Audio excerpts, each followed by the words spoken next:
श्री रामकृष्ण वचनामृत प्रसंग। शिवनाथ आदि ब्राह्म भक्तों के संग में भाग 2। वचनामृत 28 अक्टूबर 1882। जय ठाकुर, जय मां। स्वामी विवेकानंद का यंत्र रूप में गठन। श्री रामकृष्ण देव सीथी के ब्राह्म समाज में सम्मिलित ब्राह्म भक्तों के समक्ष भगवत चर्चा कर रहे हैं। वे अक्सर कहा करते, ज्ञान पथ बड़ा कठिन है, पर कभी कभी हमने इसका अपवाद भी देखा है। उदाहरण के लिए, स्वामी जी को उन्होंने ज्ञान पथ का उपदेश दिया था। जिस प्रकार उनसे शक्ति को मनवा लिया था, उसी प्रकार उन्हें सभी ब्रह्म हैं, यह उपदेश भी दिया था। यह बात अलग है कि स्वामी जी ने यह बात स्वीकार नहीं की। उन्होंने उपहास करते हुए कहा, लोटा ब्रह्म है, कटोरी ब्रह्म है। ठाकुर थोड़ा मुस्कुराकर बोले, बाद में समझेगा। और सचमुच स्वामी जी के जीवन में बाद में ऐसा कुछ हो गया कि वे सर्वत्र ब्रह्म दर्शन करने लगे। वर्णन आता है कि उनकी मां उन्हें खाना परोस रही थी। नरेंद्र क्या देखते हैं कि भोजन, थाली, कटोरी सब ब्रह्म है। उन्हें सचमुच ऐसी अनुभूति हुई कि वे सर्वत्र ब्रह्म दर्शन करने लगे। उसके पश्चात वे ठाकुर की बातों का प्रतिवाद नहीं कर पाते थे। हमने देखा है कि पहले यदि कोई विपरीत मत का भी पोषण करता तो ठाकुर बाधा नहीं देते थे। इसीलिए नरेंद्र ने जब मां काली को नहीं मानना चाहा तो उन्होंने कोई आग्रह नहीं किया। बाद में जब नरेंद्र ने मां को मान लिया, तब ठाकुर कितने आनंदित हुए। कारण यह था कि नरेंद्र नाथ को उन्होंने विशेष रूप से अपने एक पूर्ण यंत्र के रूप में, आचार्य के रूप में तैयार किया था, जिनसे विभिन्न मनोवृत्तियों के लोग शिक्षा लें। तभी तो उनको विभिन्न भावों की शिक्षा देने के लिए ठाकुर की इतनी चेष्टा थी। कहा जाता है कि एक छटाक पानी से अगर प्यास बुझ जाए तो समुद्र में कितना पानी है, यह जानने की क्या आवश्यकता है। यह बात साधारण लोगों के लिए ठीक हो सकती है, पर नरेंद्र को तो ठाकुर ने उस साधारण कोटि में नहीं रखा।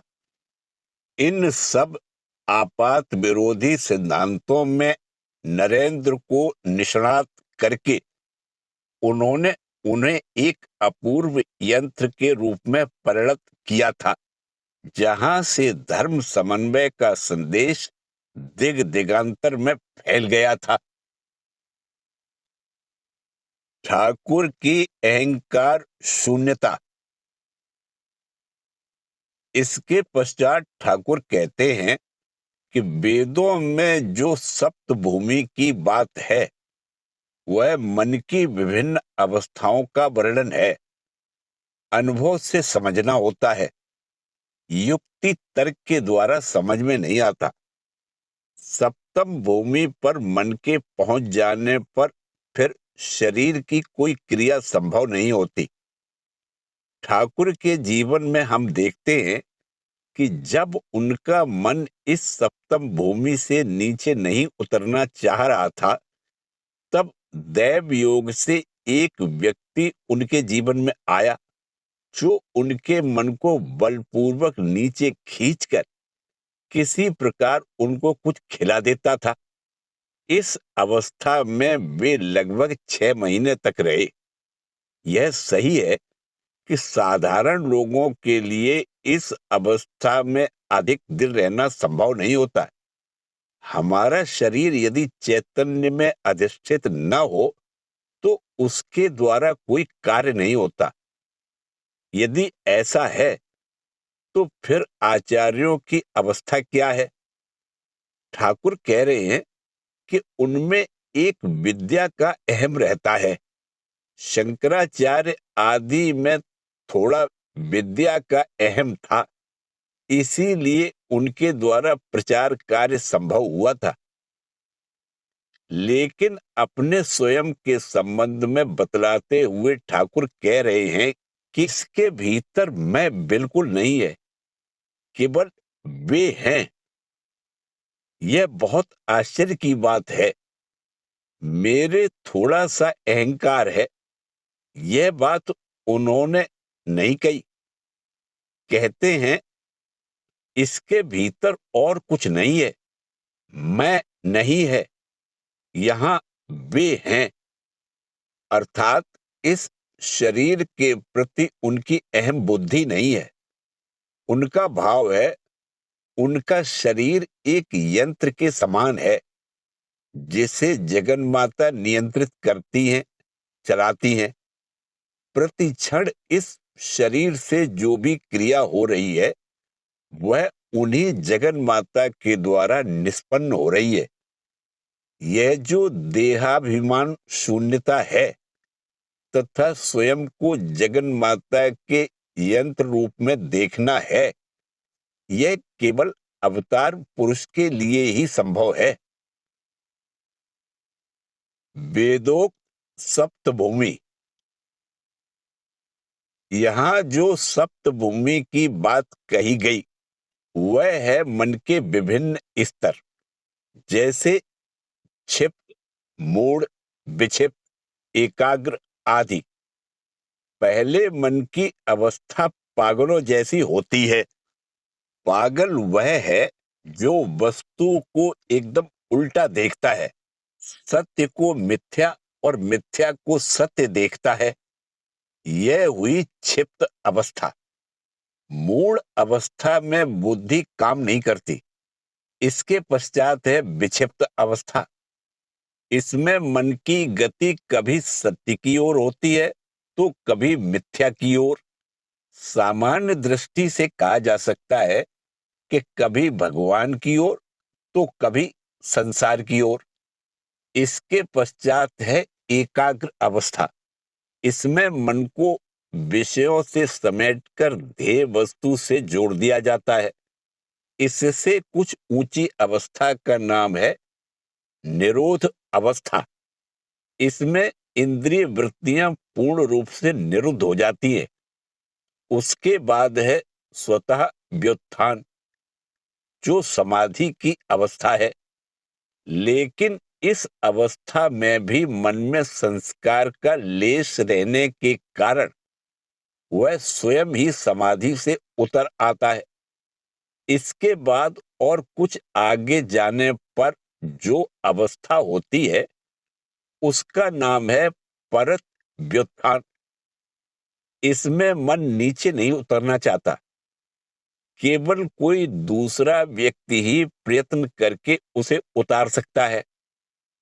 इस प्रकार विभिन्न भूमियों के साथ ठाकुर का परिचय हुआ है और वे हैं जगन माता के एक अपूर्व यंत्र। इसके पश्चात कह रहे हैं ब्रह्म ज्ञानी की यह अवस्था बड़ी कठिन है।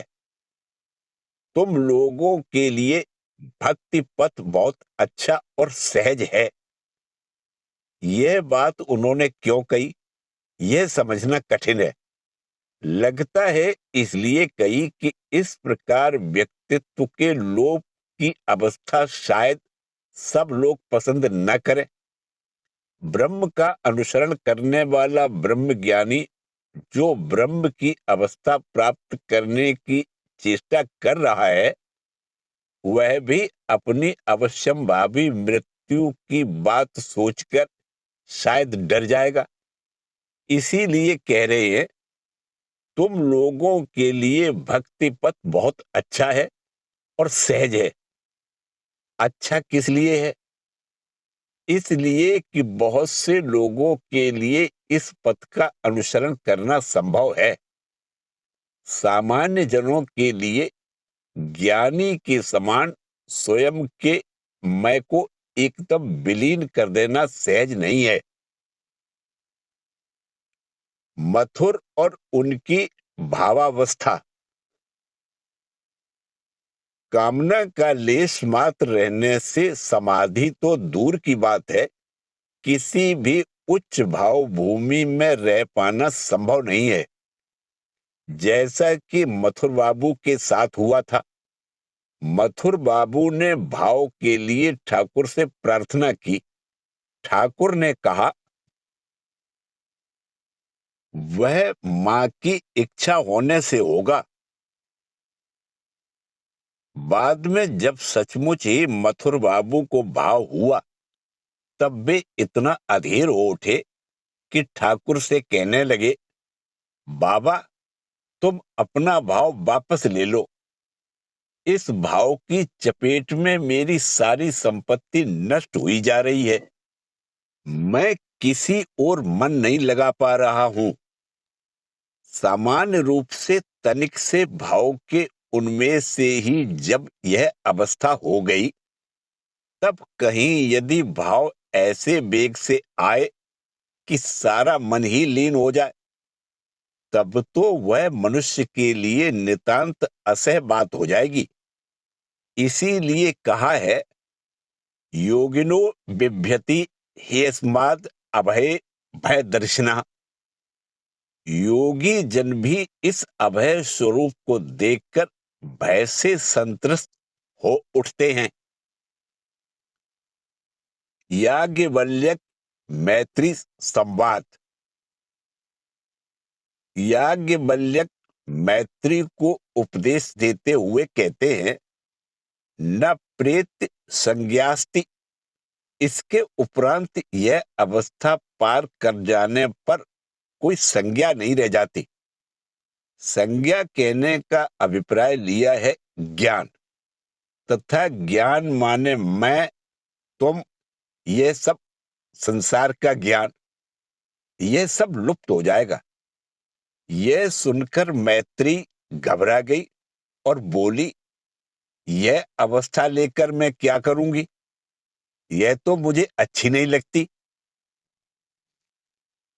तब याज्ञवल्क्य ने समझाया, संज्ञा का अर्थ यह नहीं कि वहां पहुंचकर तुम्हारी सत्ता ही लुप्त हो जाएगी।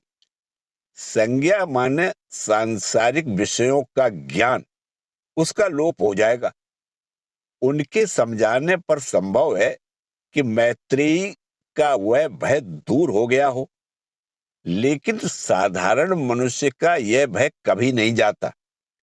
वह यदि सोचे कि उसका अहम भाव एकदम लुप्त हो जाएगा, तो भले ही वह अवस्था साधकों के लिए अत्यंत काम्य हो, पर सामान्य मनुष्य उसे कभी नहीं चाहेगा।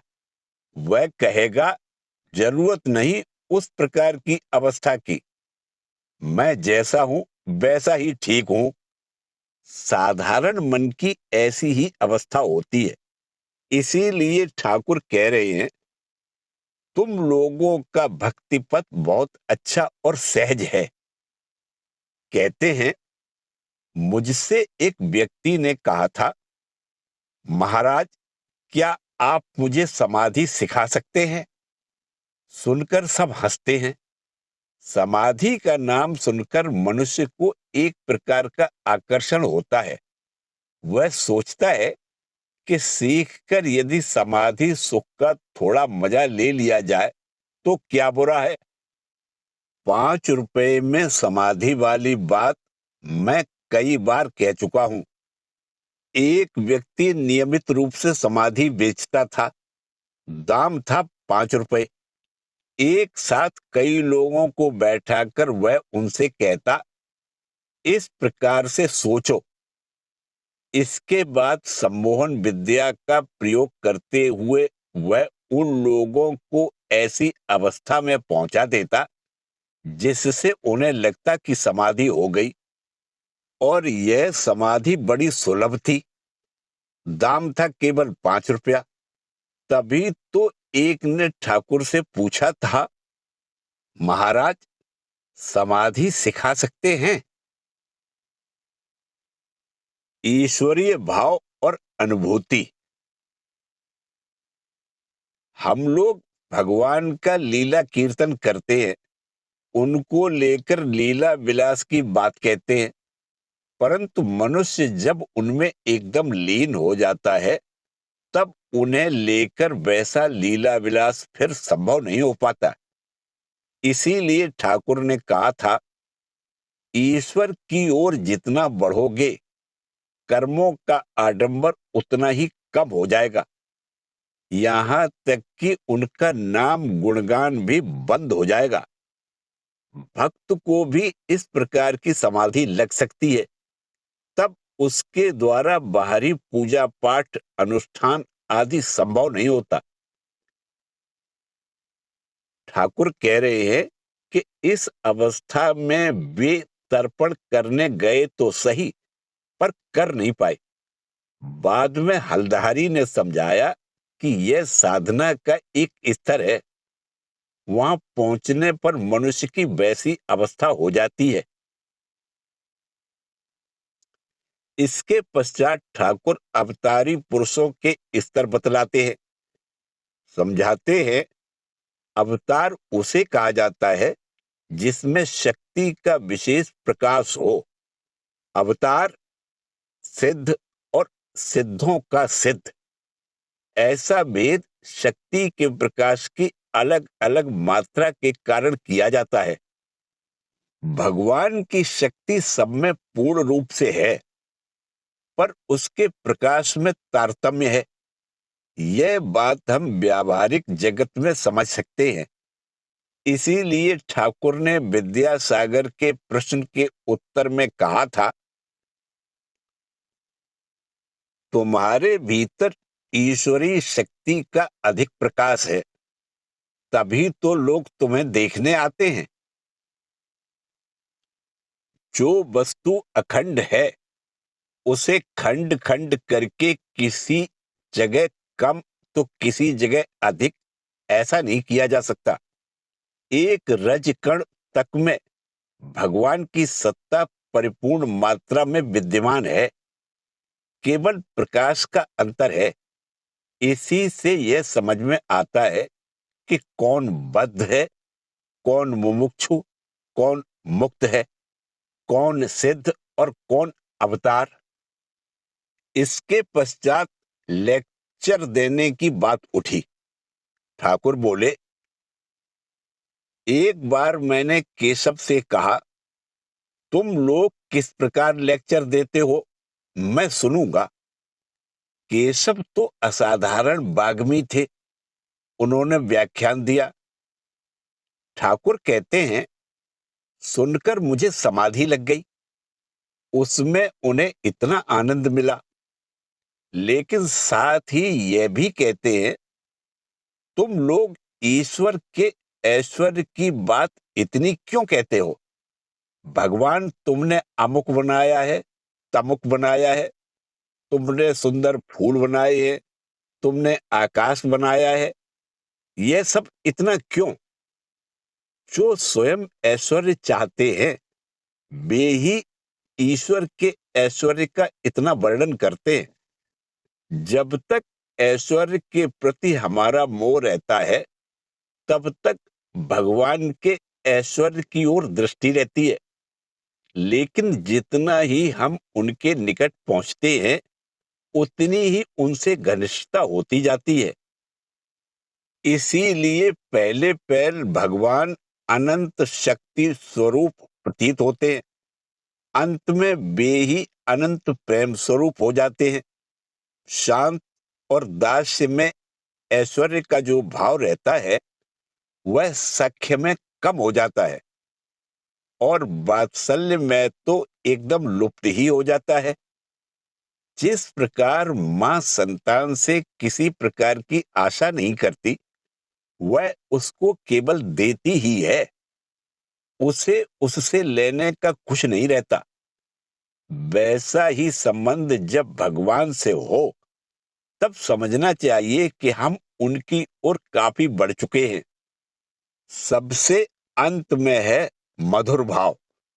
वहां प्रेम में व्यक्ति भगवान के साथ संपूर्ण रूप से एकाकार हो जाता है और द्वैत भाव बिल्कुल नहीं रह जाता। इसके पश्चात जन्मांतर की बात निकली। एक व्यक्ति ने पूछा, क्या आप जन्मांतर मानते हैं? ठाकुर बोले, हाँ, मैंने सुना है कि जन्मांतर है। ईश्वर का कार्य हम क्षुद्र बुद्धि के द्वारा कैसे समझेंगे?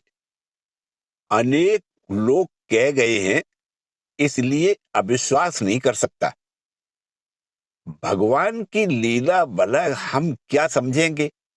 भीष्म देव की वह अंतिम बात याद होगी, भगवान की लीला मैं कुछ भी नहीं समझ सका। जो भगवान संसार के रक्षक हैं, वे पांडवों के सारथी बनकर उनके साथ साथ घूम रहे हैं, फिर भी पांडवों के दुखों का अंत नहीं है। तात्पर्य है कि तुम लोग इसी जन्म में भगवान की पर्याप्त लीला देख रहे हो। जब उसी को समझ नहीं पा रहे हो, तब जन्मांतर की चिंता में दिमाग लड़ाने से क्या लाभ?